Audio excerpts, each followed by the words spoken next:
everyone, welcome back to my another mini blog. हर हर महादेव, जय शिव शंभु। जागରରେ उपास रहिथिबा समस्त भक्तଙ୍କୁ हार्दिक अभिनंदन सहित शुभेच्छा। तो फ्रेंड्स चलो डेरी नहीं करिकी सीधा आमे पलै जेमा हमर शिव मंदिर पाके। हाँ फ्रेंड्स मुई तो केबे जागରରେ उपवास के काष्टा नहीं करछि। मोर वाइफ करथिले बोले मुई ताकू सांग देबा लागि आसी जायथिले मंदिर पाके।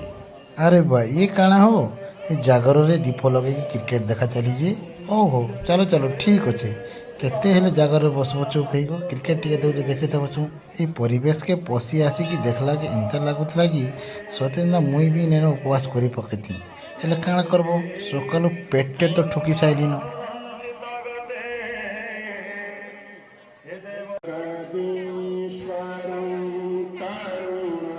तमें उपास कर कि काष्टा कर से आमर काଣା जाए हो आमे तो खाइमु जाऊँ एटा मुई नहीं कहबार आज्ञा एटा मोर मोबाइल रेकर्डिंग होता दृश्य कहूँ इतार पर तुम सीधा पलि आसी आम प्रभुजी स्कूल पाखे शिव मंदिर पाखु।